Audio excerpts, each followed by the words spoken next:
One of the imbalances that the world had is this extreme consumption and demand on one side and little consumption and production on the other side, on the one hand. On the other hand, we have a world where much of the FDI travels within a very narrow zone. Continents like the African continent still don't play too much of a part, and the potential that we have on the African continent of almost 1 billion people largely goes ignored. What's changed in the framework discussion is that firstly, these imbalances need to be cured, so to speak, and you can see how different countries position themselves in this particular regard. The challenge is whether, as in any cohesive and coordinated response, each of the countries is willing to give something to the globe in order that we create a more balanced and sustainable environment in the globe as a whole. What the World Bank is adding to this is something that we've actually started talking about some time ago, is the notion of multipolar growth. That growth can't just be in the traditional areas, i.e. the developed 7 countries and the big developing countries. Growth must take place, investment must take place, job creation must take place, and poverty eradication must take place across the globe. And what is required now is a new vision for, and that's what this framework tries to embrace, of strong, sustainable, and balanced growth. A vision which says that the globe needs a compact through the G20 which sees the globe as a whole as a source of demand, or as a source of consumption, and as a source of production across the globe. So it's a different way of looking at the world. It's a way in which developing countries have a better prospect for the future, but also that growth is not something that you, as we learned from our own South African story, you pursue in its own right, for its own sake. Growth must be linked to poverty eradication, growth must be linked to development challenges being actually met, and growth must be linked to meaningful job creation, because that's a crisis that we face throughout the world. So the model that South Africa will be promoting is twofold. One, we want a further elaboration of this framework, and which then locates, if you like, growth on a multipolar basis, or new sources of growth being identified and new sources of demand being identified, without continents like Africa being blacked out completely. And I think the World Cup is going to do a formidable amount to bring South Africa to the fore for a start, and indeed bring Africa to the fore as well.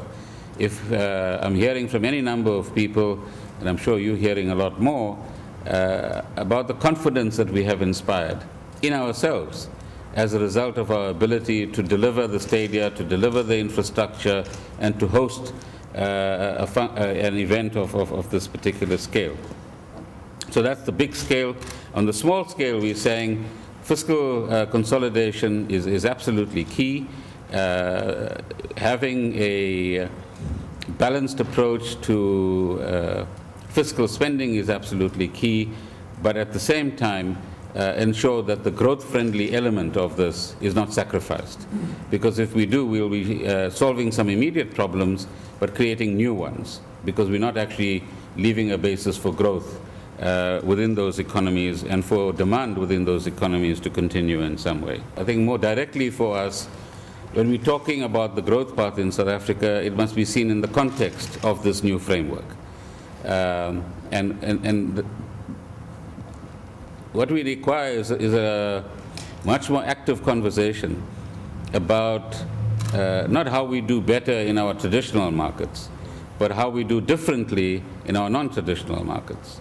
So South Africa has to reposition itself, and that's something that government, business, and labor needs to work together on, in a way in which we become more competitive, we have more markets that we can reach out to, and grow our economy and grow jobs within the South African context as well.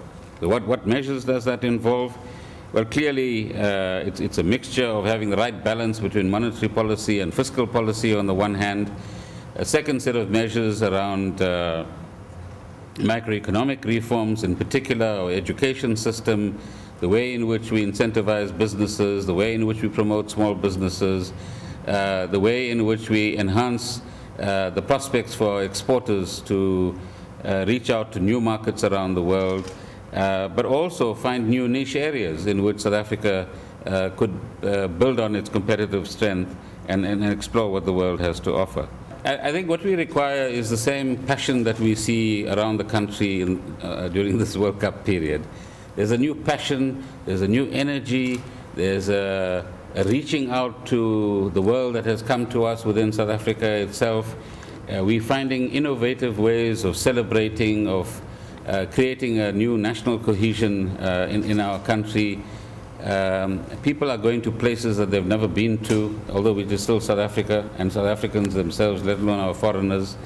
So there's a new energy in this country. Now, let's convert that energy and say that if we want to passionately promote growth in our economy, and if we want to do things differently, as the President has been saying from the day he took over as President of this country, then what is it that we're going to do differently?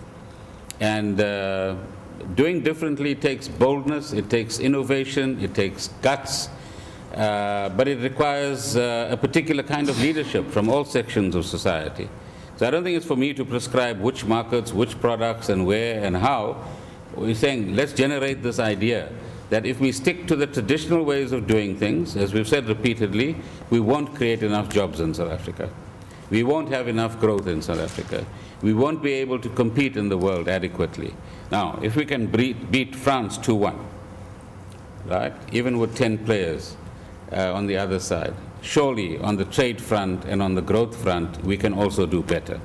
And I think what we require is a conversation which says, where do we set our new ambition? And how do we collectively approach that particular ambition? And how do we generate the same passion that we have during the Soccer World Cup around issues like growth, like job creation and poverty eradication, both in South Africa and indeed on the African continent as a whole?